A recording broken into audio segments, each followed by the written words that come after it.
Oke, selamat sore waktu Indonesia Barat. Selamat bergabung buat teman-teman semua yang barusan masuk di sini. Selamat bergabung bersama atensi.co. Terima kasih karena sudah bergabung bersama kami di kesempatan hari ini. Perkenalkan, saya Yiska dari atensi.co. Atensi.co sendiri adalah NGO yang kami memanfaatkan media sosial.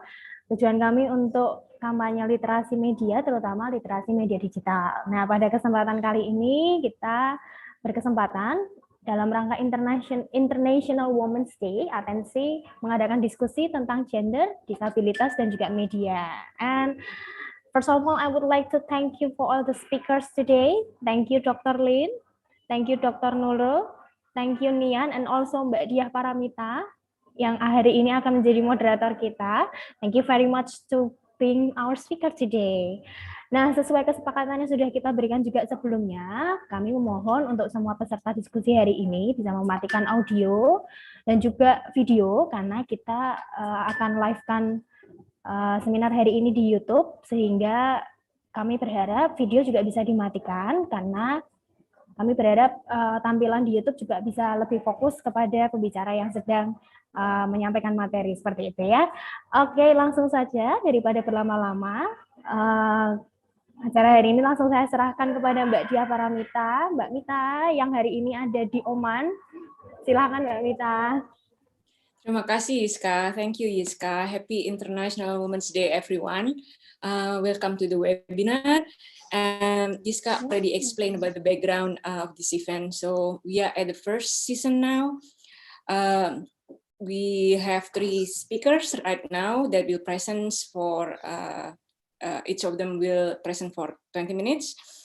And then after all the speakers have presented their presentation, we will continue with the discussion sessions. So you can chat your questions and then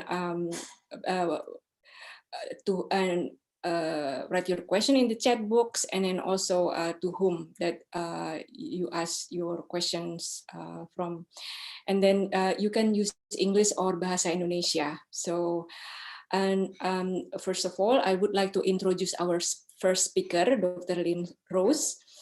She is a Deputy Director at the Center for Gender and Development Studies, American University of Iraq, Sulaimania, AUIS.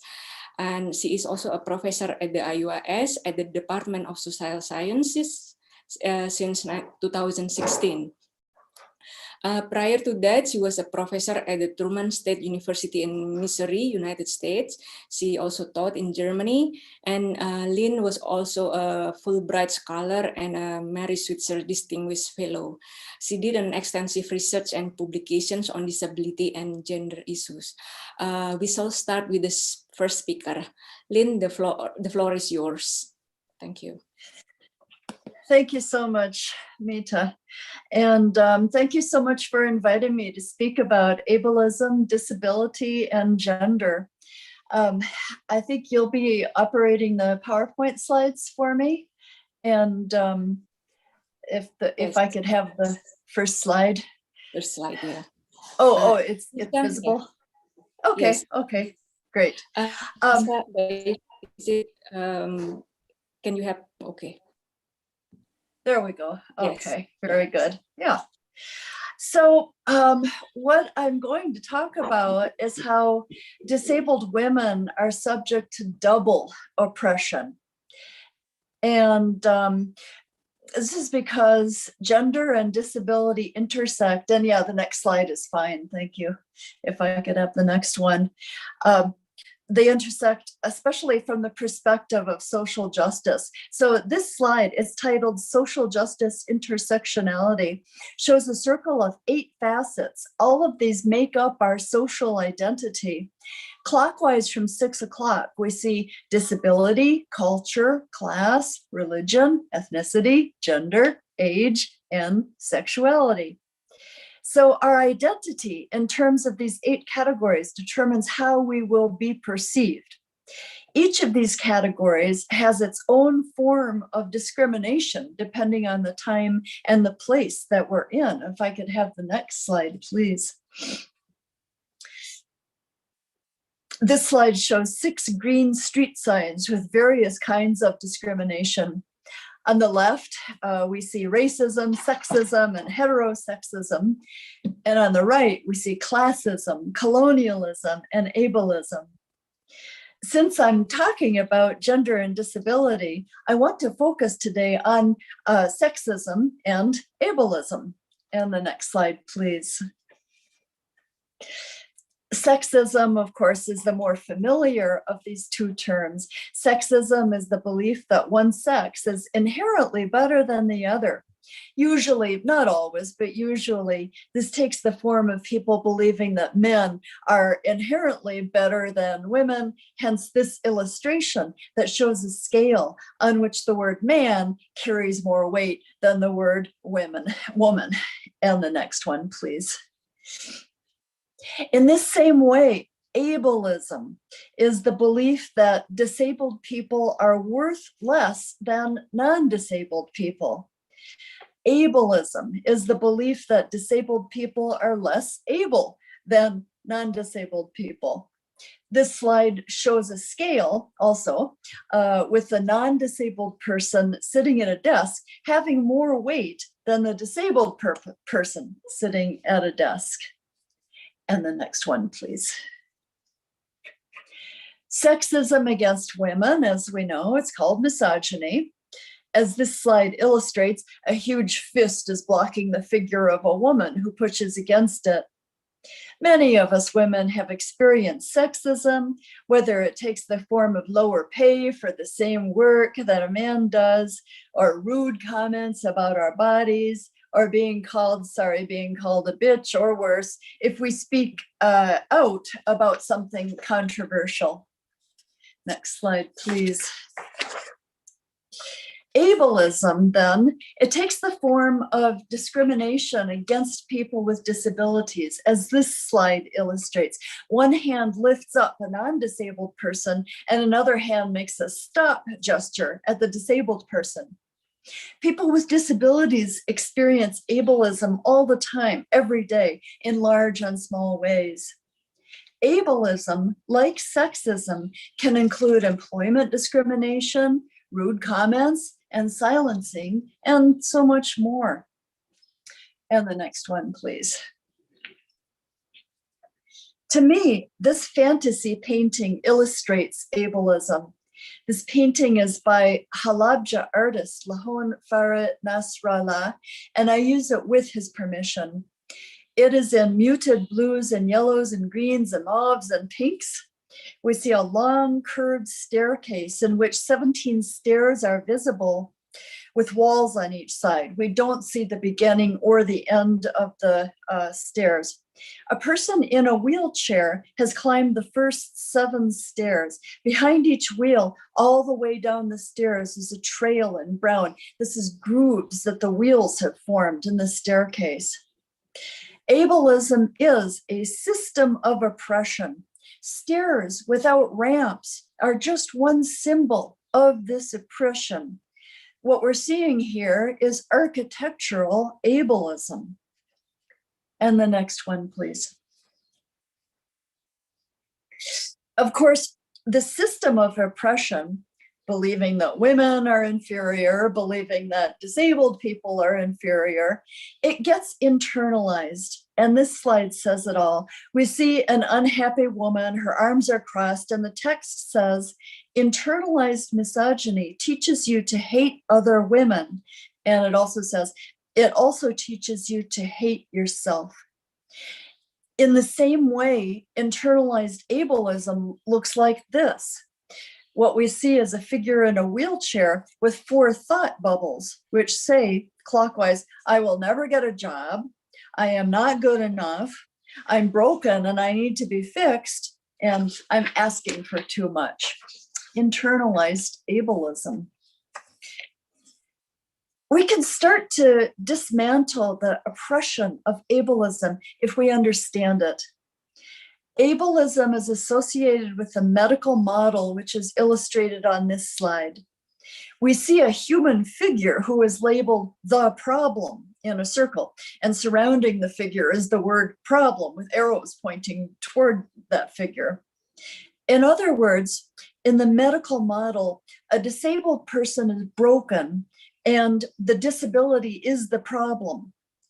In the medical model, disability is caused by the impairment, whether the impairment is physical or cognitive or psychiatric. The impairment, then, in the view of the medical model, should be fixed. Now, we have to reject this medical model.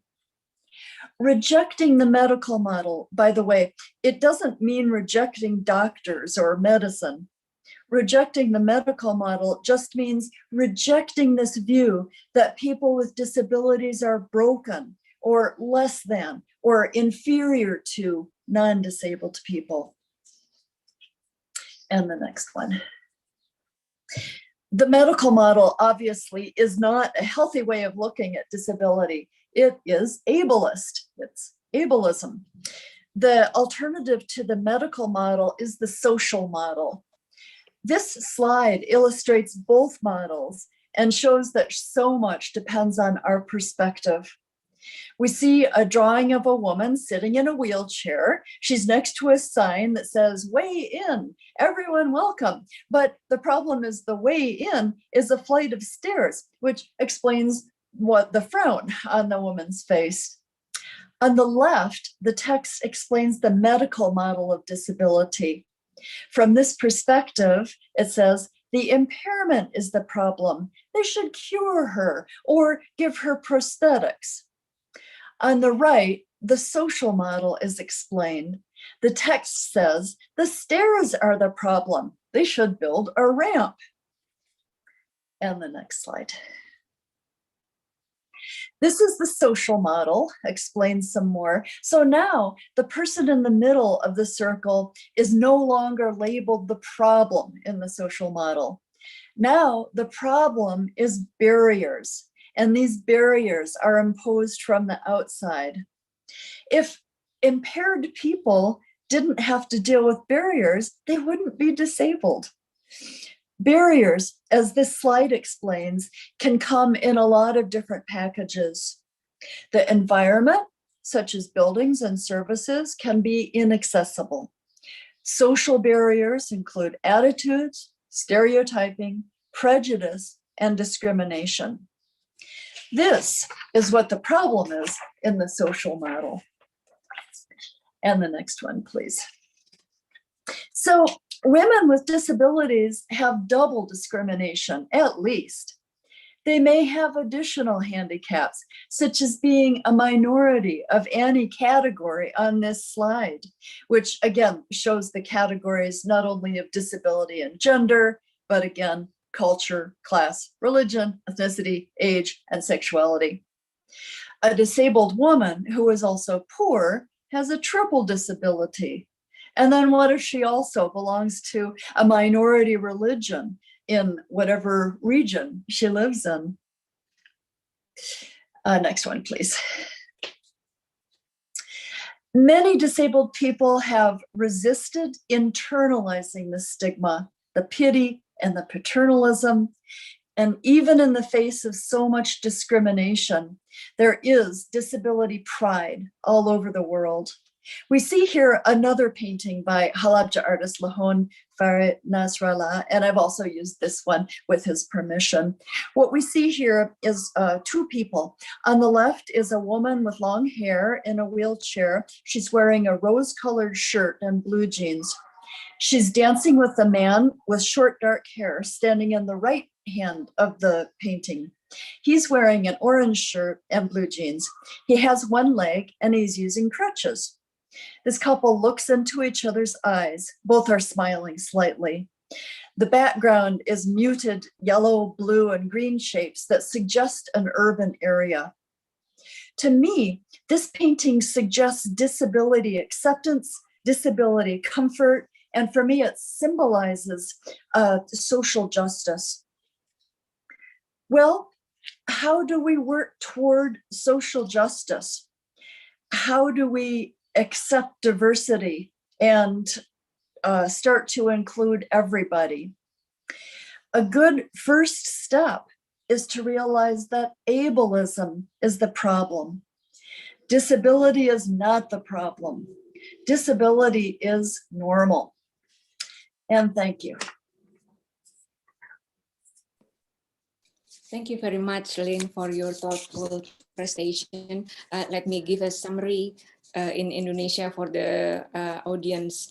So ya, jadi Bapak dan Ibu teman-teman peserta sekalian, Dr. Lynn tadi menyampaikan presentasi mengenai ableism, disability, and gender. Mungkin kita sudah cukup sering mendengar disability dan gender, tapi kalau ableism itu sebenarnya kalau diterjemahkan ke Indonesia itu dikenal dengan abilisme. Jadi menurut pandangan Ibu Lynn, abilisme itu merupakan salah satu bentuk diskriminasi terhadap terhadap orang dengan berkebutuhan khusus gitu. Jadi abilisme itu terkait dengan pandangan bahwa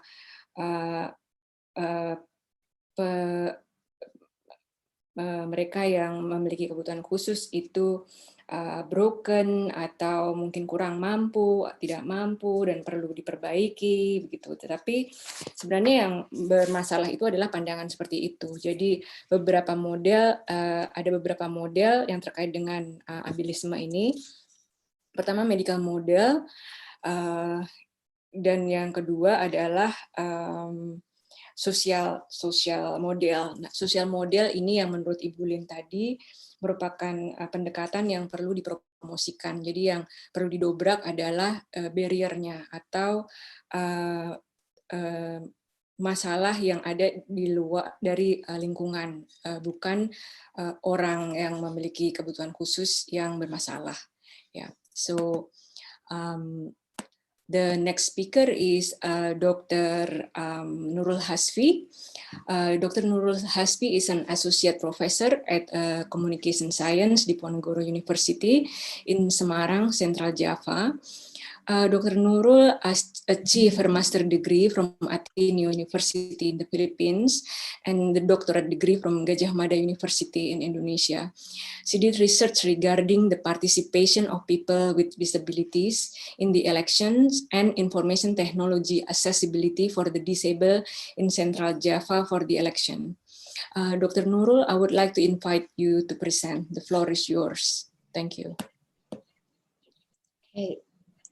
Thank you very much, Mbak Dyah Paramita, for the introduction. And I think I need a help for presenting my PPT.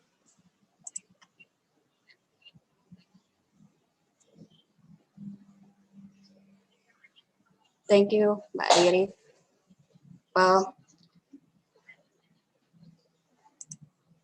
okay, so my presentation is more about the practice situation in the context of Indonesia, relating to the portraying of the person with disability in the media. So the title of the presentation is the representation of person with disability in Indonesian media. So this is very specific issue. So this is how Indonesian people or Indonesian media show or portray how the person with disability in Indonesia right now. And I will start with the number of the person with disability in Indonesia.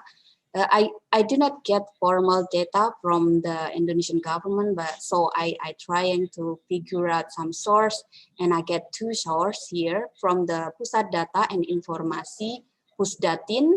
This is Pusdatin is owned by the Ministry of Defense.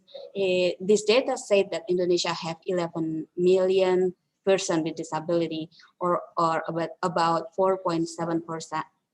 4.07%. And the second data is from WHO. This data mentioned that there are 24 million persons with disability in Indonesia. So it is higher than mentioned by Pusdatin. And comparing to the number of the worldwide, there are 1 billion. As this is quite high because it is mean that 1 of 10 person in Indonesia is person with disability. And the next slide is about the laws. Disability in Indonesia actually already the right is guaranteed by some laws. There are at least four laws here. The first is laws number 4, 1997, and then government regulation number 43, 98. This is an effort to improve the social welfare of persons with disability in Indonesia. And law number 2011. This is a convention on the right of person with disability.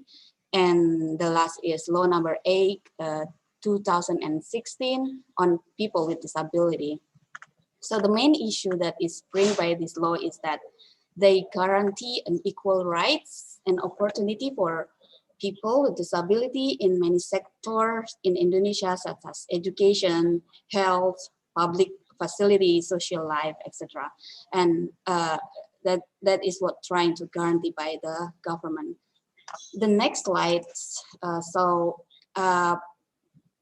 It is better condition in Indonesia after the laws is signed by the government. So there are better opportunity actually for person with disability in Indonesia. For example, there are increasing number of NGO concerned with this issue. Government also built some facilities for person with disability, although it's still limited. And another issue is like higher education also provide research, education, and CSR relating to this issue. So it is actually much better now, the condition. And the next is, I would like to show you the problem that still happen here relating to the person with disability. We have so many problems. The first is about, this is in a social situation in Indonesia, not in the media. So there is what we call as exclusion physically and exclusion socially. Okay. Exclusion physically here, Human Rights Watch get the data that there are 12,800 persons with disability in Indonesia is live in pasung. Pasung is kind of chained or locked up in home or in a rehabilitation institution, and they hidden from social life. We still have it until right now. At least the number is counted at 2018. And it is decreased actually, because before is 18,000 something person with disability that live in pasung. And then the next is exclusion socially. This is also happened in Indonesia. This is more carried out by the using of mechanism of stereotyping or labeling. For example, a family who is one of the member of the family is disabled, people say that that is a disgrace of the family, and then the people with disability then being hidden, do all activities at home, and it is not just isolating them, because it is also restricting them to develop their capacity as human being. And then the next slide. So in general, there are I can say that the problem is in these 4 issues. There is low access to job opportunity, and then to public facility, education, and information and technology. This is the main barriers that is faced by a person with disability in Indonesia. The next slide is, so in this kind of situation, there is implication of Indonesian people to interact with the disability, this kind of problem, this 4 problem. Why? It is because right now, for example, we can say that we never meet them in the street, we never meet them in the public, area, public facility, we almost never interact with disability in Indonesia. And the only one medium that we can use to know them is media. Okay, so the media is very important. It's an important medium to connect non-defable to defable person in Indonesia. So the slide is about the role of the new media solves the problem. So wait. So I would like to share of how I want to analyze the representation here. So I use the term representation of person with disability in Indonesian media by using the concept of how said that representation connect meaning and language to culture. From the definition, we have argumentation that the way people with disability are perceived by society might be reflected in the media. Okay, meaning how person with disability portrayed in our media reflect the way society define the person with disability. Okay, we can look see it for the next slide, please. I will show you at a very limited number of medium here. There are 4 kind of texts that I would like to show you how the media in Indonesia portraying disabled person. The first is news online article, the second cinema, electronic or cinema, the third is comedy program, and the last is reality show. The next slide. So news is become one of the main medium for portraying person with disability in Indonesia. So let's take a look of this example. There are 2 kind of example here that we call it as clickbait journalism. In English, the title is sorrowful woman raped by biological father. So she has 3 children and 2 of them are mentally disabled. And the second news is, oh no, mentally disabled girl raped by her own neighbor. I think this is one of very bad example of how Indonesian journalists portraying the person with disability in Indonesia. There is the stereotype here, like pathetic, or it might exploitation, because this is, as I said before, this is a clickbait journalism that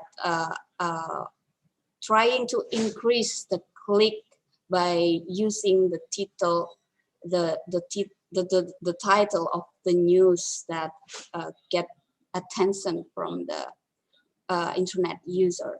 And it also contain what we call as verbal violence. Yeah, something like that. Okay, the next slide is this is the TV crime news program. This is similar with the first, but this is this program, of course, it is on television, but you can see it right now at YouTube. You can all people in Indonesia can access it in the internet. This is also the same.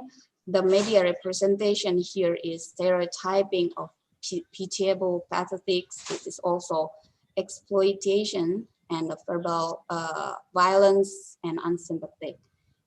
Here, a young girl, the media, trying to show how the way the person or the perpetrator is to the rape.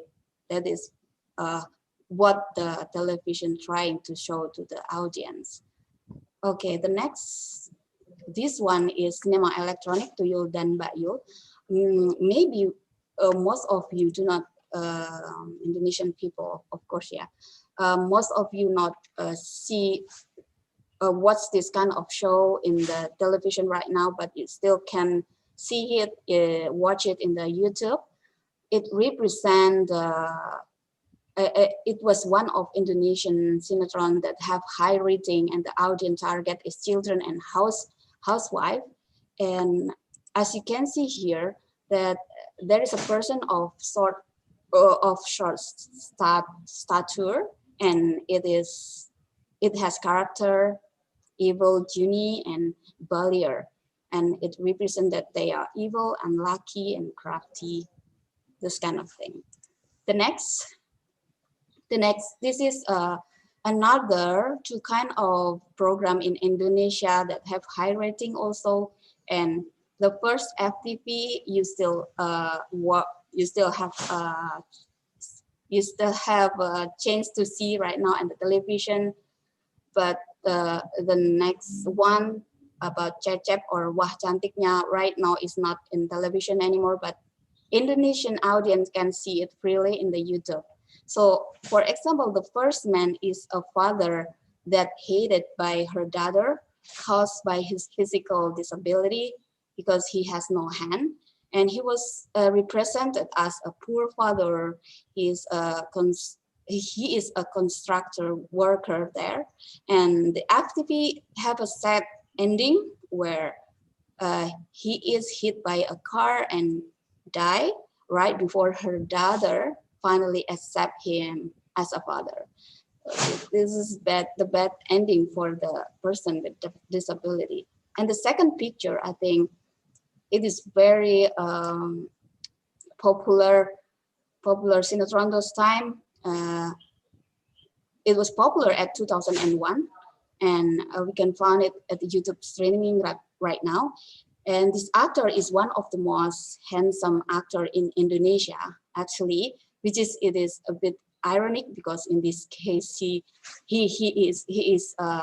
has character of disabled. But there are no criticism in Indonesia, I think, while in some country some activists say that there are strong arguments that disabled character should be played by an actor with disability. But in Indonesia, this is seen or this is defined as a natural situation. So the next we see here, this is also, it is comedy show. Indonesia have some comedians who are person with physical disability, particularly a person of short stature. Right now, they're still popular, about 6 or 7. Usually, we seen them in a comedy show, sinetron, and infotainment. And in the left picture, his name is Adul in the pink shirt. Sit on Komeng's lap with the black shirt.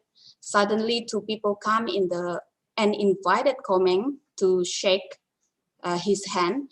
And responding to that, Komeng suddenly stand up and throw Adul to the floor, and then he fell, and all of the audience laughing. And this kind of scene is natural scene in every comedy in Indonesian television program.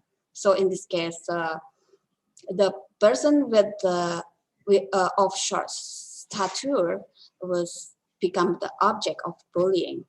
And the left shot is the left picture also. His name is Daus Mini, and he played as a kid. So the representation is that the person with of short stature is lovable, funny, talkative, kids, and the object of bullying. Okay, the next I still have to actually these two slides, this slide and then the next one is identified as what we call as inspiration porn. It is an informal term coined by late Australian disability activist Stella Young this time.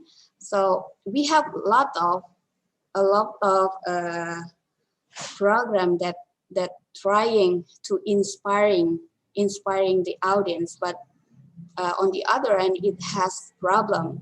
As Stella Young said that instead of describing the complicated ups and downs of living with disability, or showing the audience the very wide personalities of disabled person, inspiration porn pushes the audience toward a single wow response. So it doesn't represent disability as a multi-dimensional human beings. The next. So this is also the same, the similar with what happened in the news, the non-news talk show, example of inspirational porn. And this is about the talent competition. We have some person with disability that involved in this kind of program, and the program usually have a certain scene where judge, audience, parents cries, hear the voice of the person with disability sing. This usually have quiet long duration, and we identified it as exploitation. So the question is why they are crying. Is it because her beautiful voice, or is it because she or he has beautiful voice, but in the same time, she was a person with disability? So that is a critical question that never answered by the media. They always doing this over and over. So the highlight here is that, but no, still previous slide, please. So the highlight is as media focusing on this kind of representation, they forget to expose about the essential problem faced by person with disability in Indonesia. As I mentioned in the beginning of this presentation, like the access to access to education, to public transportation and entertainment or information, but they are merely focusing on this kind of issue. The next, this is the bright side or the positive side. I have to highlight also that previous representation is dominant representation in Indonesian media, and the good side, like good journalism that I'm going to explain here, is minority program. But this is a good thing, a good issue for Indonesia, because it give it gives the person with disability opportunity to have a good portraying. Like what I give example here, it is a good journalism, but mostly is done by non-mainstream media. For example, this one is producing by Watchdog and also by the NGO. So I think it is good news, but we still have lots of problems. In this case, the Watchdog, for example, give report about the lack of transportation system and a public facility in Jakarta. And the NGO, it is some that is located. The video is taken in a certain village in Yogyakarta. It gives space to the person with disability to express what they really want. You can see the video in the YouTube. You can looking for it. The person with disability here not only in the last part of the video, they realize that so far Indonesian media is not fulfill their expectation. And here in the video they said that they do not to be people do not to be pity to them, but they just need access. They just need help to be able to do their daily activities, like what get by the normal or by the non-disabled. Okay, the next example of good journalism is the Jakarta Post and also Kompas Daily newspapers. are two mainstream media in Indonesia that produce good quality of report about person with disability. But you know that Indonesia have lots, hundreds of media that haven't met the expectation. The next slide, it is just a link that you can see about the example of good journalism or content in the internet. The next is conclusion. So I conclude here that Indonesia have some good journalism that support the equality right of person with disability. However, mainstream media mostly ignore the issue. The mainstream media perpetuate the old stereotype exist in the society, and in the same time also sometimes they reproduce new stereotype for a person with disability. Journalism products still focusing on the objectification of person with disability rather than try to focus on the crucial issue to solve the problem. Media should be more sensitive in portraying this community and provide more space for them. I think there are challenges need to be faced together here for creating equal right for this community in Indonesia. This should be done by not only media but also government, journalists, NGO society. But in this case, I see that the media is one of the most important actor that supporting this program. Okay, I think, thank you very much. That's all from me. Thank you very much, Dr. Nurul, for your excellent presentation. I think it is very relevant with our situation in Indonesia right now, especially during COVID. Everyone refers to stay at home and access internet, and also online media is mushrooming, as you said. Everyone can write, read, and watch different programs through internet. So I think we have to be educated about the good journalism, and also we should play active role for not selecting program that misrepresent the people with disability. And also, as you said, that we need to protest to the media or program if they do so.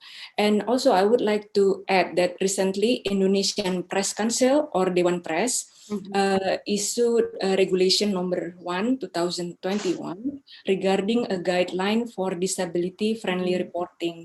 So for the participants, jadi Dewan Press baru saja menerbitkan peraturan nomor 1 tahun 2021 tentang pedoman pemberitaan ramah disabilitas.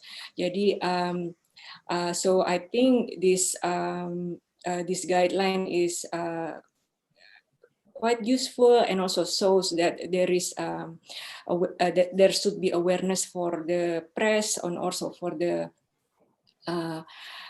media to promote ethical press, and also to prevent the negative stereotyping. Yeah, so and thank you again, Dr. Nurul. And speaker, Miss Nyan Azis Sleman Muhammad from Halabja. She is coming from a special place, Halabja. Maybe some of us knows that this place is full of history, and some of us maybe already know about chemical attack in Halabja in 1988. So, but Ms. Nyan will explain more about the Halabja and the situation there briefly to us, and so about where Halabja is. Ms. Nyan is a social worker from Halabja Disabled Organization. She graduated from Sulaimania University from Sociology Department and has been involved in various activities such as community-based rehabilitation for disabled child, providing support and therapy for the disabled in Halabja and the victim of the chemical attack. Ms. Nyan, thank you for joining us, and I would like to invite you to present. The floor is yours. Thank you so much. Yeah, hello everyone. My presentation about experience working in Halabja Disabled Org. And yeah, Thank you, Lildan.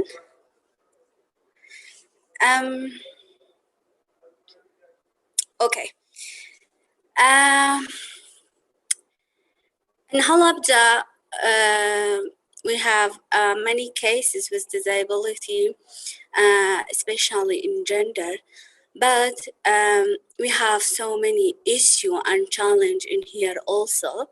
So we are, as our organization, to working for equality and pace building for disability, especially for gender and women and girls together. Next slide, please.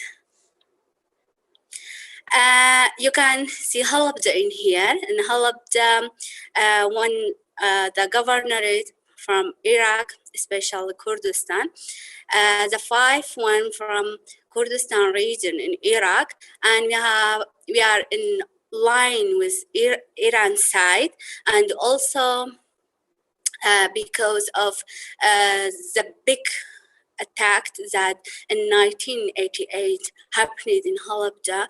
Chemical attacks have so many effects from people in here, and also Halabja because far one, if you see Halabja, there is the fars from other side of Iraq and Kurdistan. So many service and accessibility is not have in here, and so many people living in the suffers daily by psychosocial support and disability also. And so many people have a relevant and customers that died before of chemical attack and injured in that chemical attack. Next slide. Halabja Disability Organization, one of the NGOs, non-profit organization in Halabja that organized in 2030, have a special attitude for giving service for disability in generally and women and girl in here. And in this organization have 4,000 people with disability, and this number have a huge number of human disability. Next slide, please.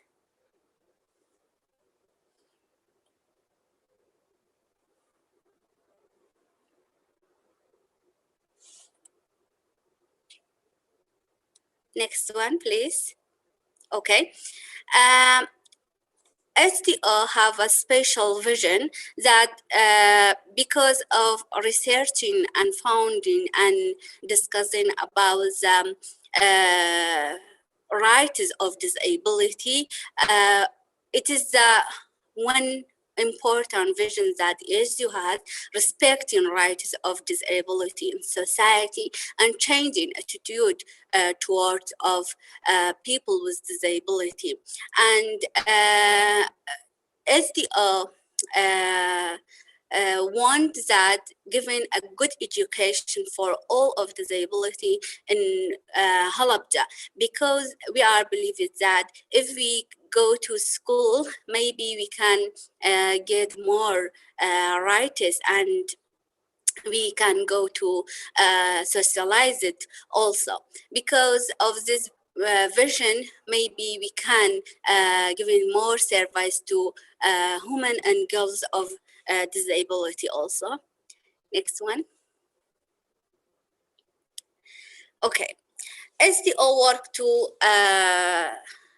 peacefully and struggling, considering difference of nation and region and religion and cultures of genders in Halabja, and also cooperated of with government, because SDO believes that working cooperated with government can change so many things for genders and for disability also.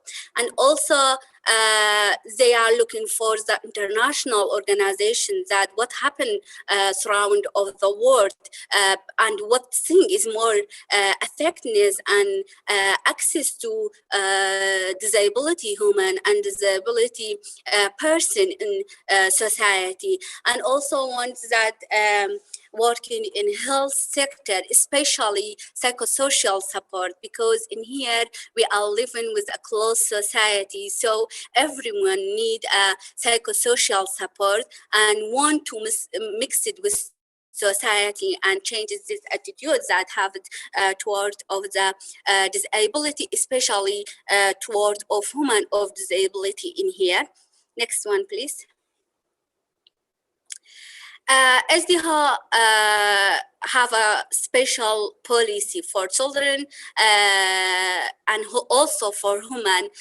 Child protection policy especially focused on girls and women girls protection, because everyone have a right to given service by protectly and do not distribute their attitude and their belief is that also is you have a human resource policy, and now working on gender and disability policy.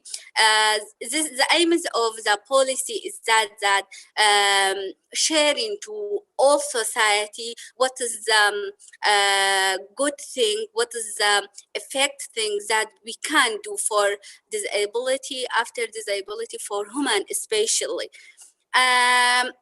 And SDO have yearly scientific, because of scientific research that we are done in SDO, we can find some challenge and some issues that have in society and community toward of disability and human especially. Because of that challenge and that issue, SDO have next one please, have a special project.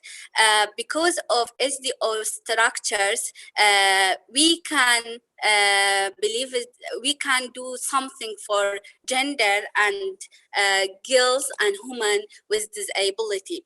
And our structure have so many girls and women with disability that work to other people, to other disability in society. And PSS department focus on gender equality and psychosocial support for gender and marriage process for gender equality for women and girls in him.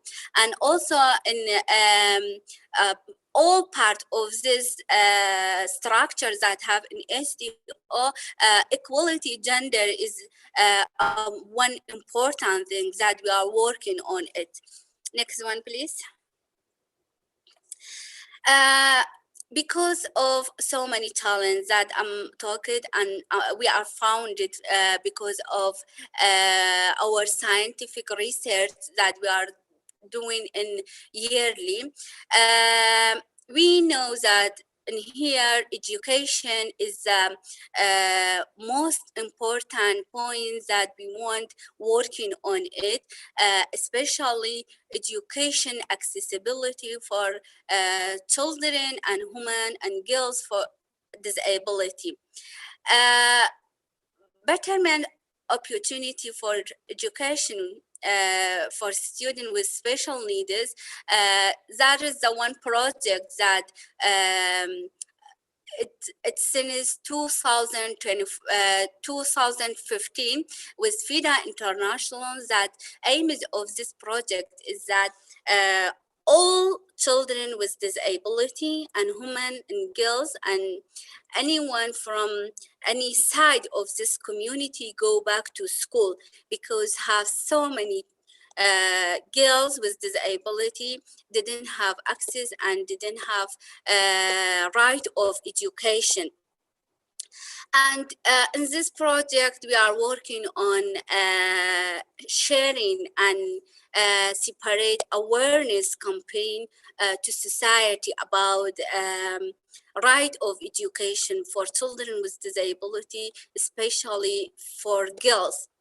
In 2018, in one scientific research, one data that we are getting, it is the harms and suffering is that in our project, just we have 30% girls that go to school. In the same time, we have a one data that in community, about 16% girls with disability have. So it is a huge number that didn't go to school, and we are working for find these girls and these women that stay at home. So we sharing this awareness to society and community that is education is important and big thing for girls and women with disability, because have so many talents. For example, in gender have a process, marriage process challenge in here. So many attitude have got that if one girls or one woman have a disability, she cannot care about house, care about family, care about husband, because have disability. And also we have another challenge is that if one person have a disability, they didn't need go to school because someone have care about it. Another challenge we have it's about family. The family believes that someone with disability, especially girl with disability, didn't need go to school because every time parents care about that kids and that girls, so they didn't let them be have a self-confidence, self-esteem.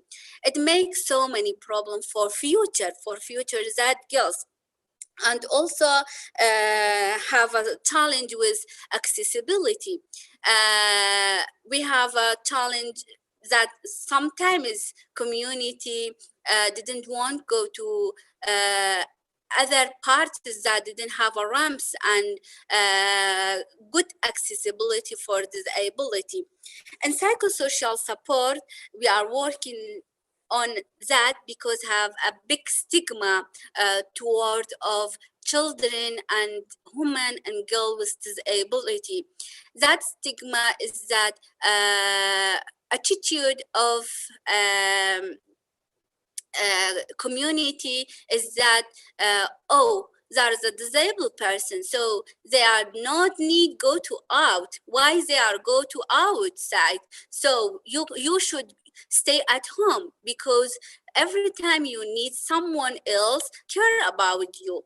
So we want change this attitude. We believe that if girls and women and disability especially have a good education as the beginning of the life, they can go to other side.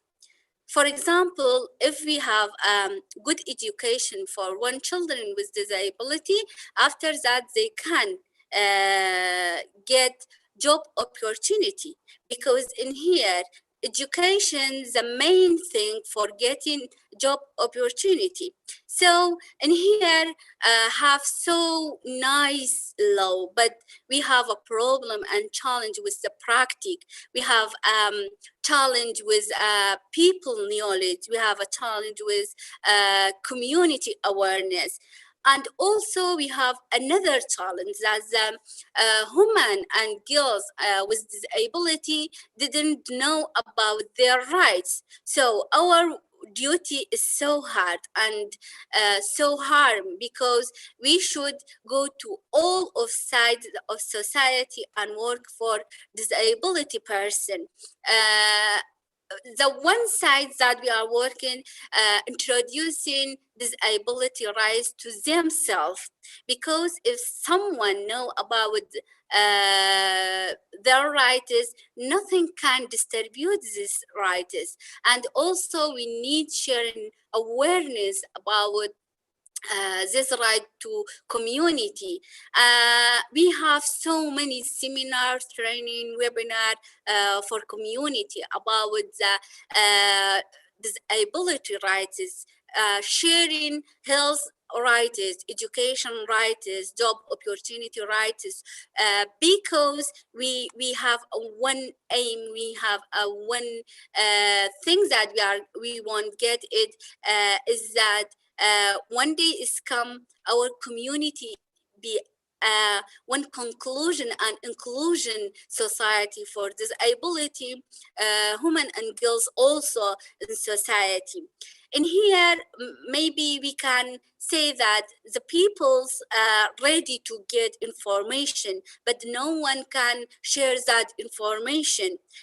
Sometimes some treatment and deals with disability because of less and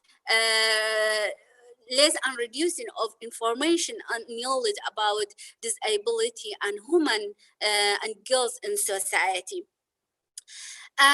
Another thing we have another challenge that have in society is physical challenges. For example, we have so many types of disability: mental disability, social disability, and also a big challenge that have in education sector is that no good program for disability have in the school. And it is true that we are working on inclusive education in society, but we need equipment, and we are trying to sharing this necessary of this equipment for children with disability because of getting right of education. Sometimes the student with disability far from school and go away from school because of a bad treatment with other friends, a bad treatment with this disabled person towards of teachers and school principal. And also so many children go and far from away school because they didn't have accessibility.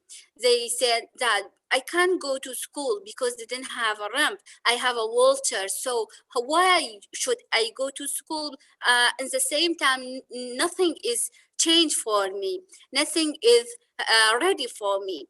It is all the challenges that we are working on it in society and community. The big thing that we are working on it, like HDO, we are working on menstrual cycles to women with disability, because the big challenge for that side and the children with disability and women and girls, they are not can do a good treatment with that cycles, with that sites, and they are not believe this thing is happening for them. And also another challenge that we are working in media and social media also for women and girls is not so access, and maybe sometimes so many things is happening toward that women and girls that won't go to media. They have a bad attitude towards them. So this all challenge we are working, and we have a good experience for that working, because in last 7 years we can collect all this idea and we are working on it. Maybe something is changed for now, but changing attitude toward disability and women and girls come by a long process. So we need another process for changes this attitude, for changes this idea that have it in community and society. We have a problem with so many cars about women and girls. We have a one activity in 2019. We are visited all the houses in Halabja governorate that have girls and women with disability. We are talking about education and go to school. All the family answer as no, my children, my girls didn't need to go to school because nothing is ready for her, because maybe someone from outside harm side for my girls, and maybe sometimes is something happens that my girls didn't care about herself. So it is a big challenge. We need that changes this attitude toward of all the people. After that, we need to introduce disability for their right. After that, we can get that equality we are talking about and make that community that we have aimed for conclusion and inclusion disability with society. Another challenge that have in here job opportunity for disability generally, and girls with disability have some laws in government says that every employee that go to government site for working should 5% disabled person, and for private sector is 3%. This law is had, it is a good thing, and maybe there is our work and duty little bit be easy because of this law, but practice is not like the law. Maybe sometimes we can't see that person in society didn't go to marriage process because of job opportunity, because of livelihood opportunity in society. They are not have a special economic for themselves, and special insurance in society about health and social security. So it makes so many challenges in this side also. We have another project in HDO about improving accessibility for agriculture side, because we believe is that in agriculture side, because of our community nature and environment, that is a good thing that girls and women go to agriculture side and getting some job opportunity because of side, and it is make socialized with society, and a big psycho support to themselves, and making their self-esteem and trust to themselves. Next one, please.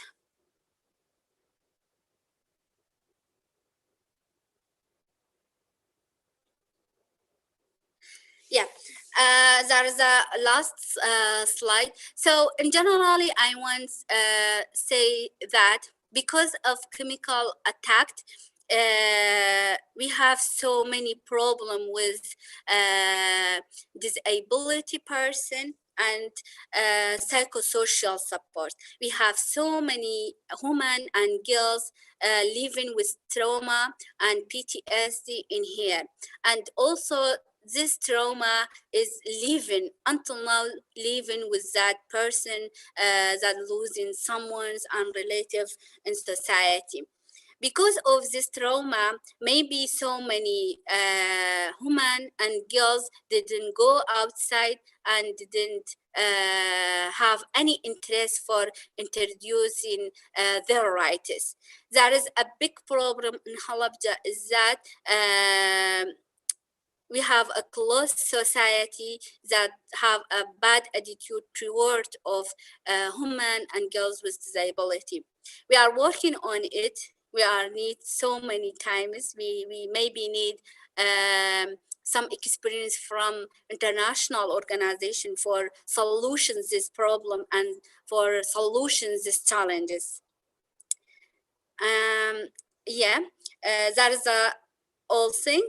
And all talents that I'm talking about in here, and we are working on it like our organization SDO.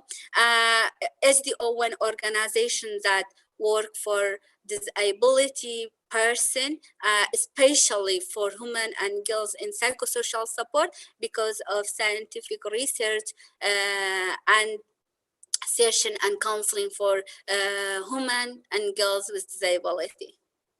Thank you. Thank you very much, Nyan. Thank you for your a very good explanation and description about Halabja. And we are moving to a question and answer session. So for the first session of the question and answer, we have a question that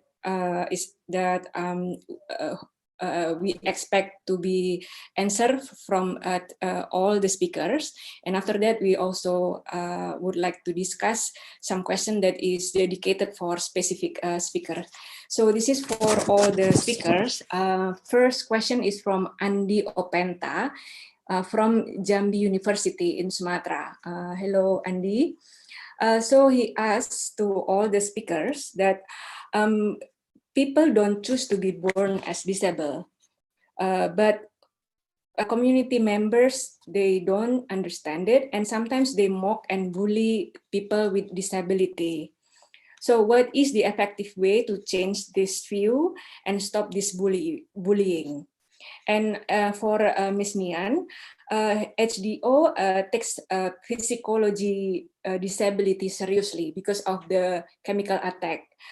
Can you talk more about this? And what is the role of the media to educate people about this so they have better understanding? Because Halabja is a very special case. I think, because of the chemical attack, there are a lot of people born with a disability. And so how do you educate people to understand about what happened in Halabja, and also how the media role in Iraq and in Kurdistan to raise the awareness about this? So maybe for starting from Dr. Lynn and then Dr. Nurul and then Nyan answering this question.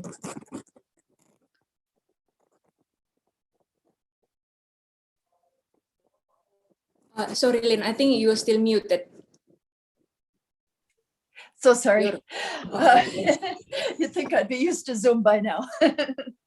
It's a really good question. And my answer is usually the same, and it's usually the same because I really believe it. And the answer is education. It's got to be education. I was chatting with somebody about this, and it's taking so long. We still have these problems. We still have the bullying. We still have people mocking people with disabilities.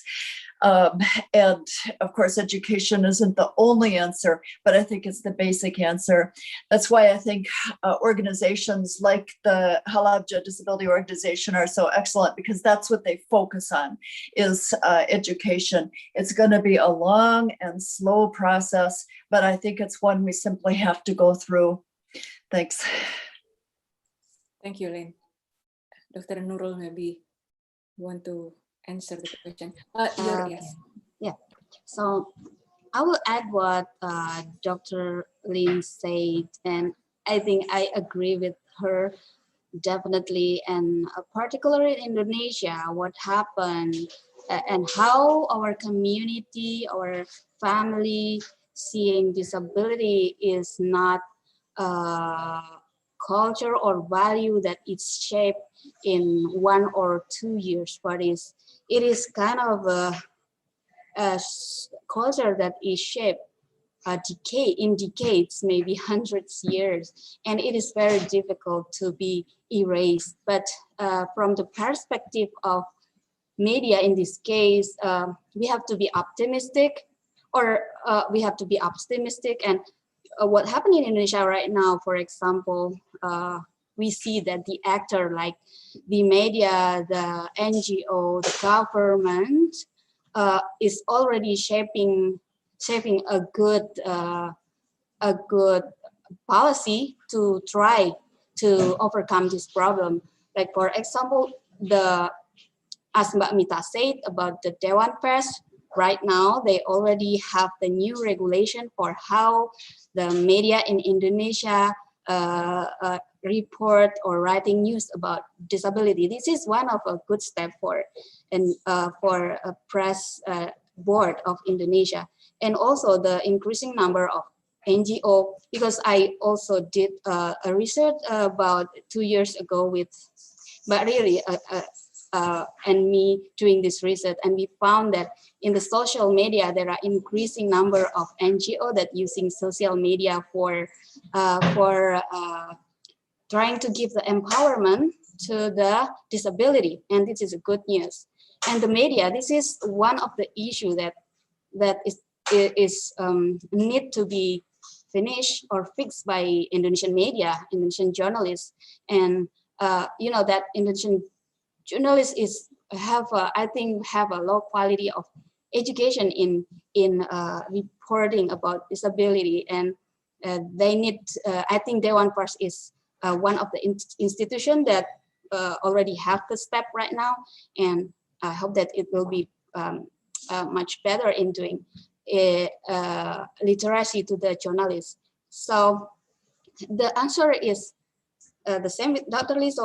So it is very long process, and we have to be very and the last or the result that we need to be dream until right now is that we can see how the person with disability is become someone that being seen as multi-dimensional human beings. That is Indonesian people that should have to learn. Thank you. Thank you very much, Dr. Nurul. And Ms. Nyan, you can answer the question. Yeah. Yes, for that question, in our organization doing PSS for like a series, it is like a series of 3 main parts of that side of that issue. One of them, counseling and session for family that girls and disability living with, especially living with trauma because of chemical attack and because of some other trauma that happen for these girls and women. And another side, because of friend therapy that we are doing for that friend living with these girls and disabled person. Another side, if these girls go to school and continue to school, we have also therapy and session for staff of school, principal of school, because we are looking for the solution issue in the main step.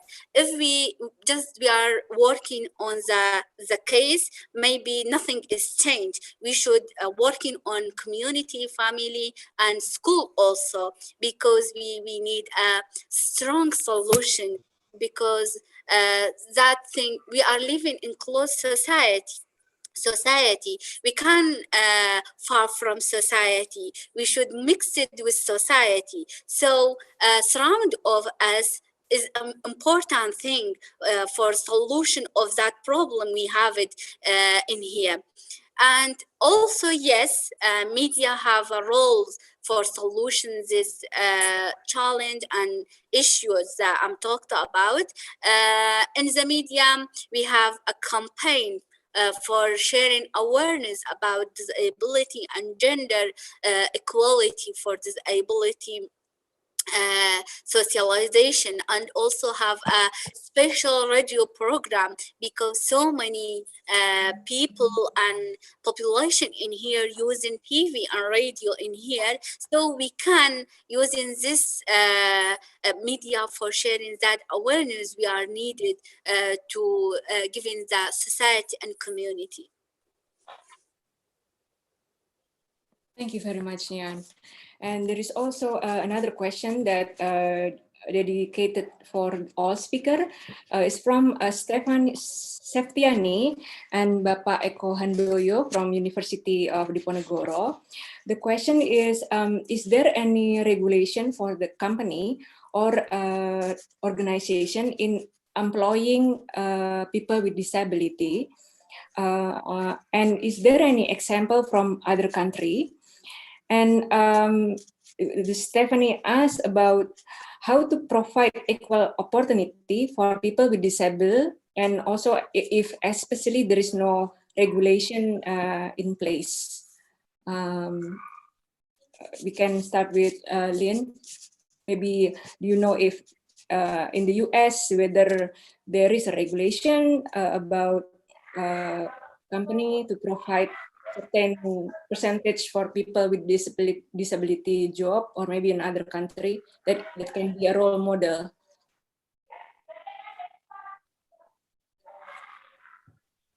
As far as Iraq, I don't believe there is. I don't think that people with disabilities are seen in the minority model, or it's more a charity model. But Nyan may know something that I don't about that for Iraq. Thank you, Lynn.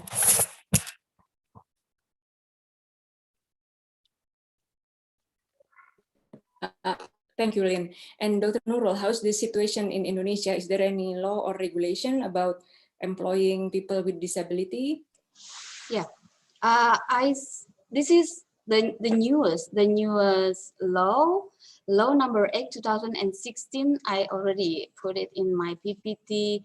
Mentioned that at least 2% of the number of the employer in a certain institution, including government institution, should be give opportunity to disability. So that is the law, but we know that the implementation is not as ideal as that.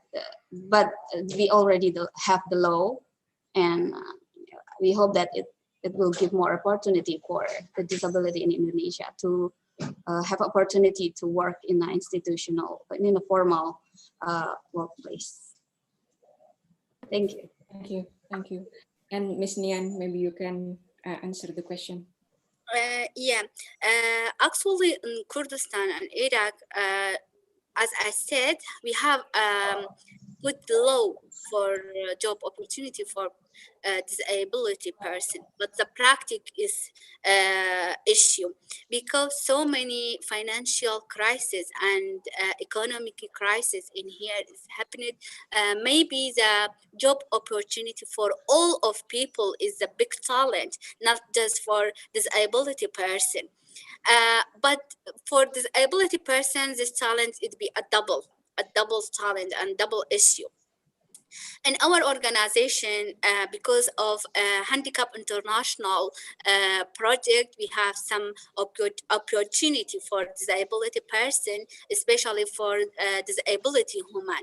We have a small business project for disability person, but it's not enough for job opportunity for all of disability in society. Actually, I don't have a good data about that person have a work and have a job opportunity in here, but in the for last year in here something is good and something is changed. For example, in my place that I work in chemical attacked hospital, I have 3 others girls with disability working with me in psychosocial support department.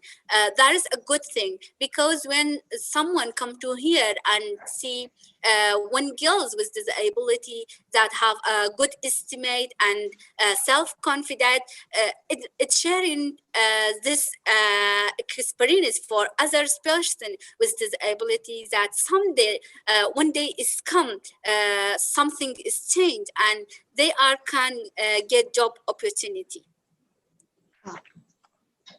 Can I add some Yes, argument? yeah. Mbak Mita, I will add about the situation. I think that what I told you before, that we already have regulation that give opportunity to the person with disability in Indonesia is like an ideal issue. But after I heard about what Ms. Nyan said, actually what happened in Indonesia is not different with this kind of situation, because here we also have, as I said before in my presentation, that almost most of Indonesian person with disability are at home and they are being hidden by their family, something like that. And then the opportunity for a job opportunity is something that is become a classic problem here, and they are limited. Even they are limited in a certain job opportunity. I'll give you example. A person with the disability in seeing, what I can call it, so they just only, they are portrayed are a person who only have opportunity to be able to work as messenger. Messenger is that the tukang pijat itu apa Mbak, bahasa Inggrisnya saya nggak tahu. Messenger, yes, massage. Person who massage.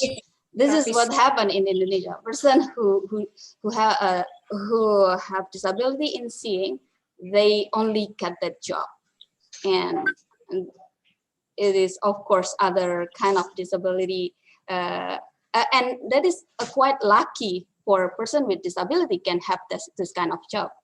Yeah, that is for the description of happened here. Thank you. Yeah, also I can add one thing in here, because of ability of that person have disability, because they are not have a good background, as before I said, and maybe so many person with disability in here didn't have specialized for getting one opportunity, job opportunity in here, and sometimes have some work is that it's so hard for disabled person, they can't do this work. So it is another challenge for getting job opportunity for disabled person.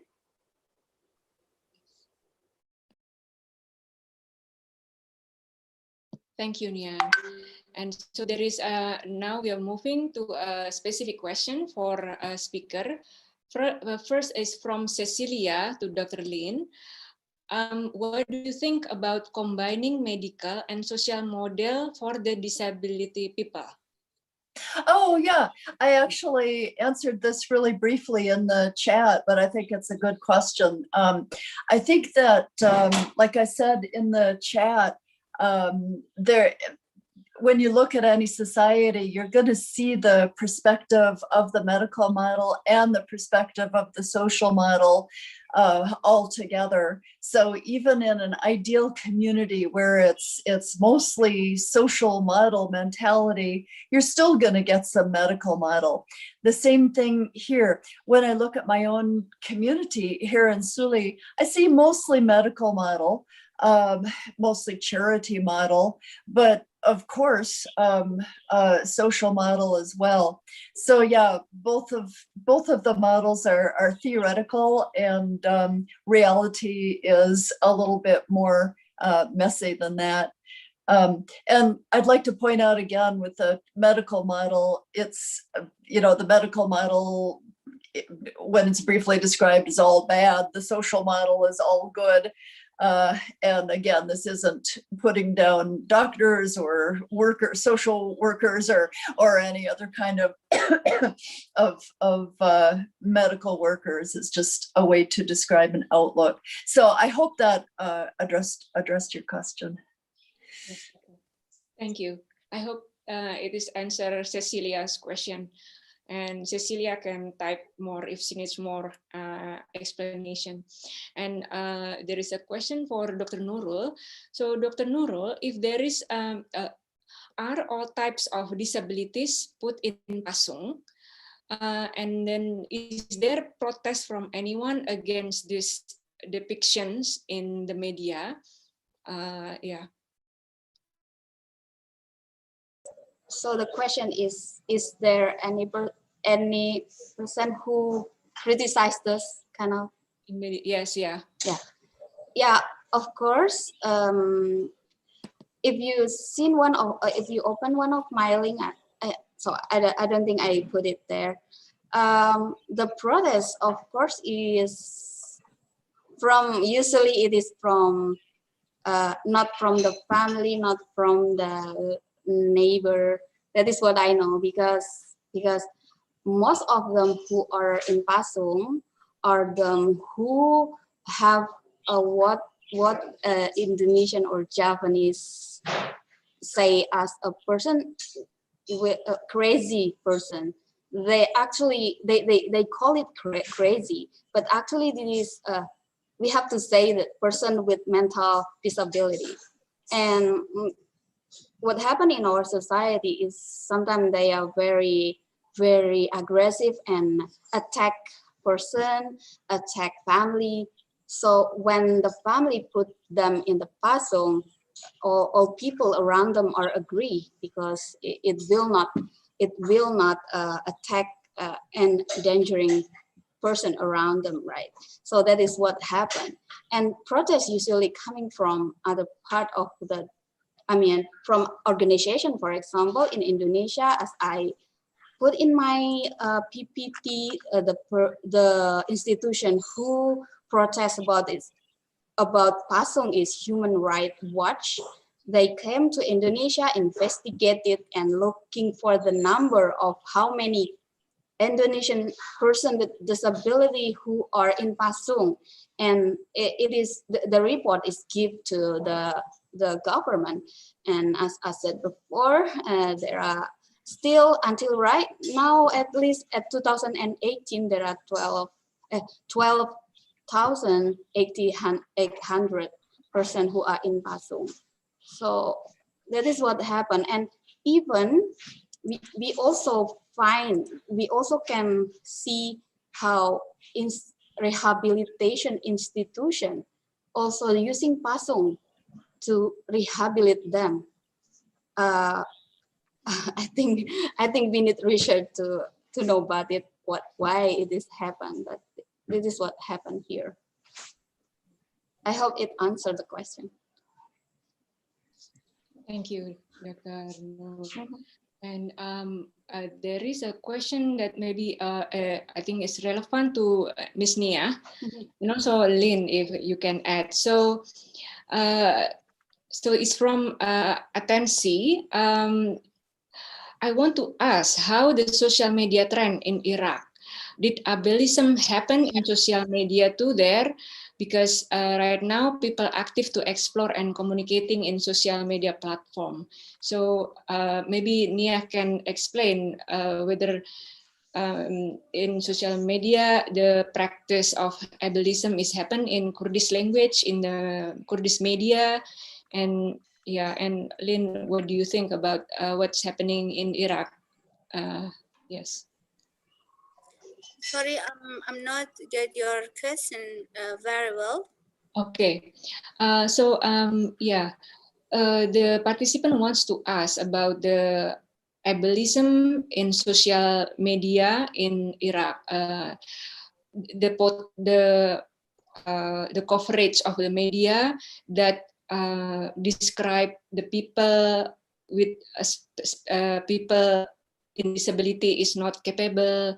They are useless, something like that. So how's the situation? Is it like that, or how's the Kurdish media portray the people with disability?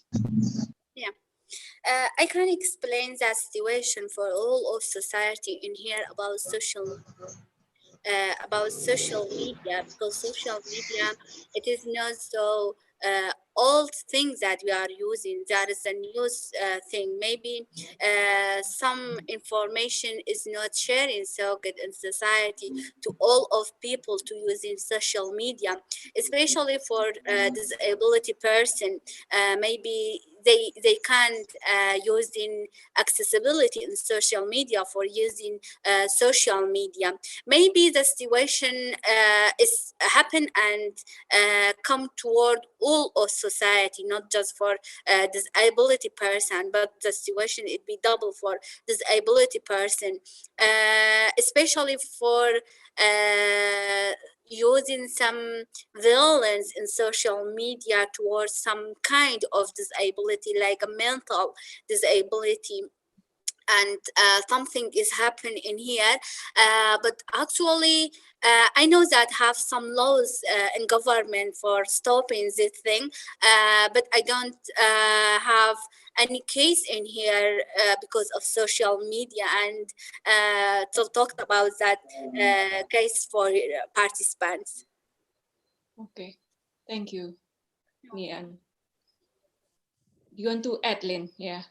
Yeah, this is another, we had a small private chat, and I'm not, I don't watch TV programs or anything. I use Facebook, so I'm not really up on this. But what I've seen is mostly what Dr. Nurul pointed out about inspiration porn. That's what I see on social media a lot, where you see, one disabled person doing outrageous, fabulous things, doing, I don't know, jumping over buildings, even though he has only one arm, something like that.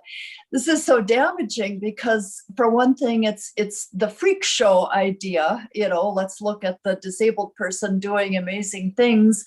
And the other thing is it's saying, oh, you can't just be a person with a disability living a normal life. You have to be superb, super crip, inspirational, and so on. So that's what I notice, along with some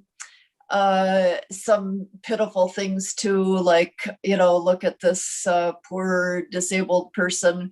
And of course, sometimes disabled people are very much in need, but the danger is the poster child, another kind of, pity porn, I think sometimes it's called. That's what I've noticed from my limited knowledge. Thank you, Lynn. Yeah, and there is a good contribution here from Mr. Lutfi Maulana from Diponegoro University. He said that from the previous explanation by Dr. Lynn and Dr. Nurul, I can conclude that disabilities should be viewed separately from individuals. For example, buildings that are not wheelchair friendly create people with disabilities. Schools that refuse to accept students who have made them disabled. A person who has a disability due to the environment. We can all become disabled in a multi-story building, doesn't have stairs or elevators, and make us to climb walls to reach the rooftop that is usually located on the top floor. But media now, especially in Asia, as Dr. Nurul said, it is displaying disabilities properly. So this, rather than helping groups with disabilities claim their right as citizens, the media prefers to have a pity on them, as Lynn said, or make them an object to laugh at.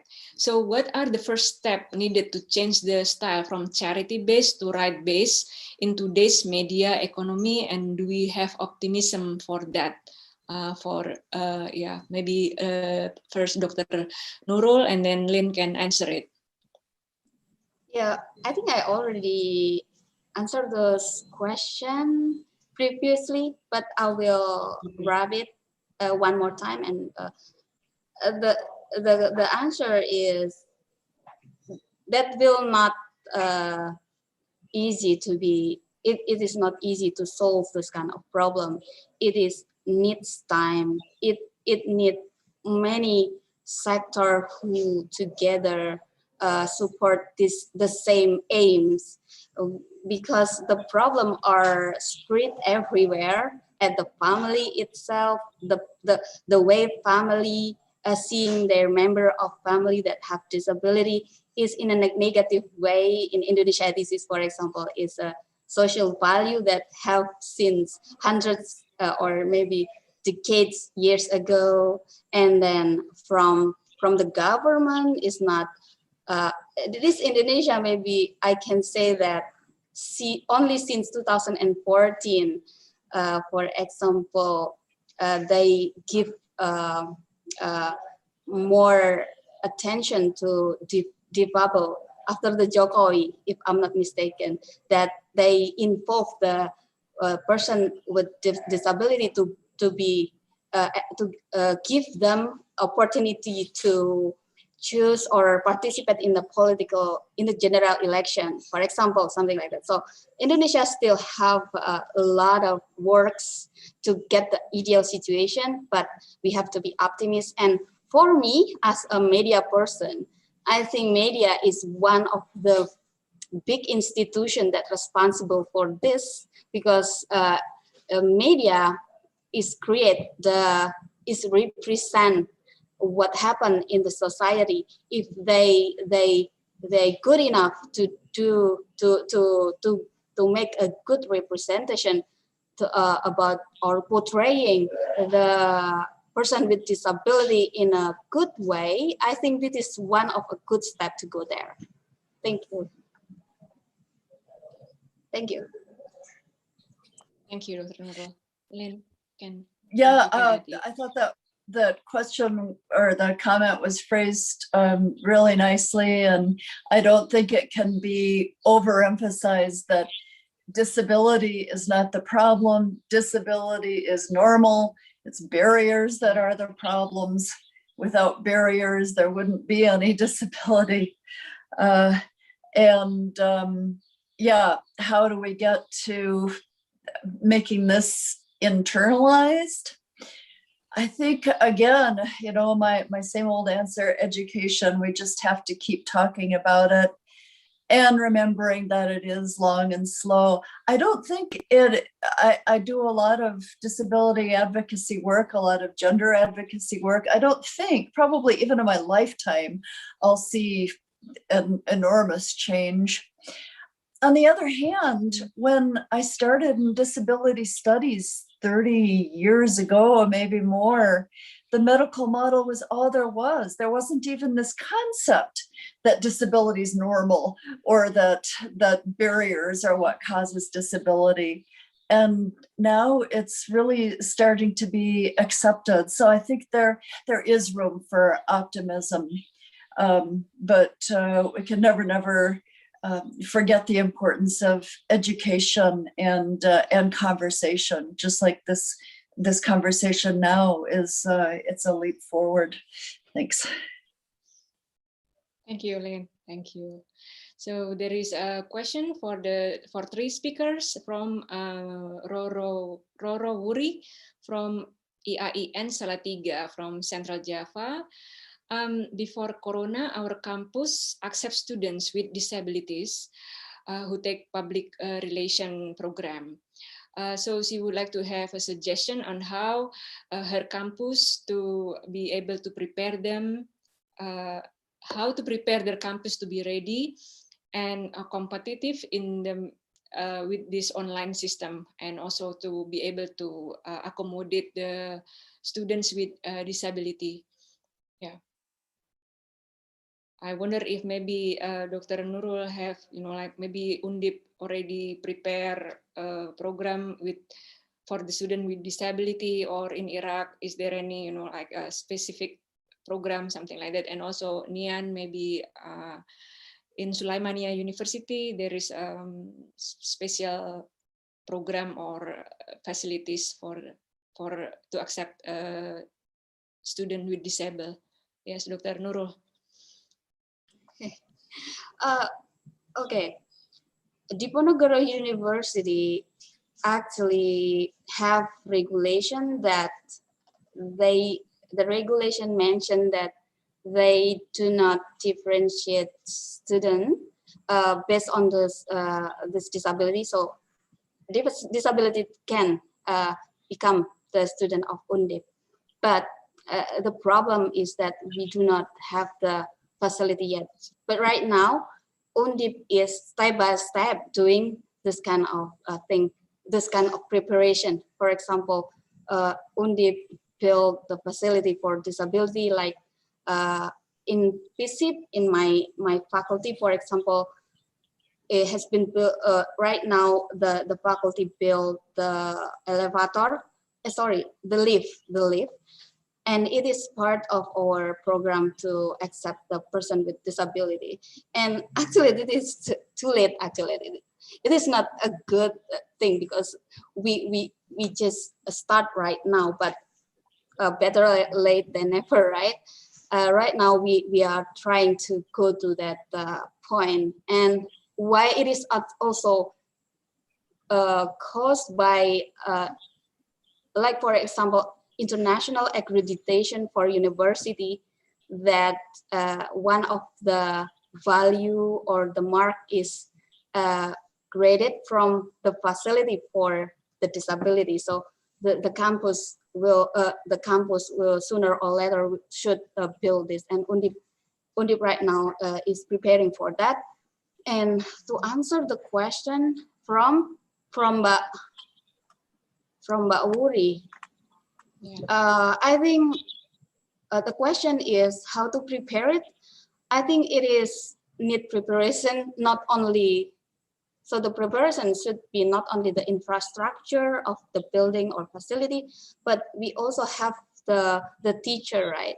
Teacher who be able to interact with them, and also we have to have another facility like braille book, something, those kind of things. So I think it is possible, but step by step in Indonesian education.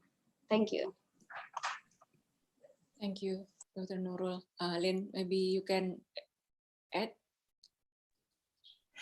I just think it, maybe in Kurdistan we're not quite there yet, but I think it's so important to have an office of accommodation in every university, office of to make sure that all the students with disabilities are accounted for, that they're being accommodated, and that coordinate all of the services. What Dr. Nurul said is so important about the facilities. At my university, American University in Iraq, Suleimani, the facilities, the physical facilities are pretty good. It's wheelchair accessible, the doorways are wide and so on. But we need to have attitude, accessibility. The professors, the instructors need awareness. There needs to be so much more. So once again, I go back to education always. Thank you, Lynn. And Ms. Nyan, maybe you can explain us the situation in Halabja, school there, or maybe Sulaimania University. Yeah. In Halabja school, we are working on it, that making accessibility for them, and also in the primary level, we have special education teachers. That is a good thing for helping them. Actually, in Suleimani University, have a department in special education. Also, that is a good thing in university, and also have accessibility in university. But as Dr. Lynn said, we need social attitude toward of disability person, and we need this sharing awareness to all of society. About before of Corona and during of coronavirus, we have a big problem and challenge with that situation is came because and government side have electronic study online to all of student, but disability student can't using this electronic online study because they didn't have accessibility for disability student, and sometimes especially for that cases mental disorder and intellectual disorder can't using this electronic online study make a problem. And we think is that because of my research that I'm writing in 2020, so many students with disability actually because of coronavirus the life from school and the life from learning and writing process in the school. So maybe this coming season of studying, it'd be so hard for them, for disability students, for all of them. Thank you, Nyan. So, yeah. So, unfortunately, we are approaching the end. So, there are some questions that have not been answered, but some of them are already repeated questions that are already answered by our speaker. So, thank you very much for our speakers and also for the participants for joining us in this event. I would like to ask each of the speakers to give a closing statement about this issue. Closing statement or a message for all of us regarding this issue. Started from Dr. Lynn. Thank you. Well, thank you so much for doing this. It's just wonderful. I wish we could do this every day. As far as a closing statement, my favorite thing about disability studies and working with disability advocacy is that it helps us remember that we never know who we're looking at. We never know what kinds of issues and challenges anybody is facing. I think disability studies helps us to be more human and more humane. And thank you again. Thank you, Lynn. Dr. Nurul? Okay, so from me, I think it is very simple suggestion. I think after finish this webinar, we already discussed about person with disability and the problem. And I just hope that what you get from here will, as Dr. Lynn said, educate yourself or literate yourself with the problem, and then you become better person in when you facing that, when we face or when you interact with disabled person.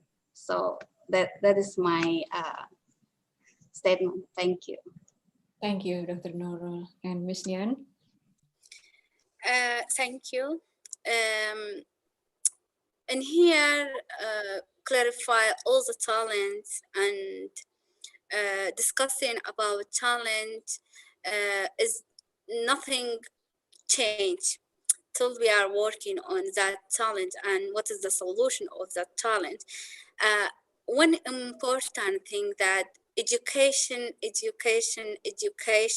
for disability maybe can change so many things in society and maybe be a good point for solution so many challenges that we have in society. Thank you, Nyan. And thank you very much for everyone. Before we close this event, there will be a session, a photo session that will be guided by Yiska. But personally, I would like to say thank you again, and I'm sorry if there is a little bit here difficulties to understand my my language, but I'm very happy that the participants stay until the end, and also the speakers present their presentation wonderfully. I would like to invite Yiska to guide us to take a photo session together and then also close the event. Okay, before we finish, let's take a picture together. Buat teman-teman yang ada di sini, peserta boleh buka kameranya kalau berkenan. Kita akan foto bersama. Oke, masih ditunggu. Kita nanti foto bersama with all the speakers.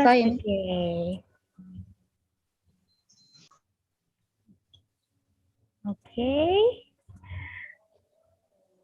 Iya. Okay, and keep smiling. Let me capture the first screen. Wait. Let me capture the first screen and keep smile. 1, 2, 3. Okay, let's keep smile for the second screen. 1, 2, 3. And also the third one. 1, 2, 3. Oh, there is one more. For the last one, keep smiling. 1, 2, 3. Okay. Okay. Thank you. Thank you for all the speakers today. Also, Mbak Mita, thank you very much. We get a lot of new knowledge today. Terima kasih juga buat teman-teman peserta semua hari ini yang sudah bergabung di Zoom, juga bergabung di live streaming di YouTube. Untuk teman-teman yang membutuhkan sertifikat, link sudah ada di room chat. Juga bagi teman-teman yang bergabung di live streaming YouTube, link nanti akan disediakan di grup WhatsApp.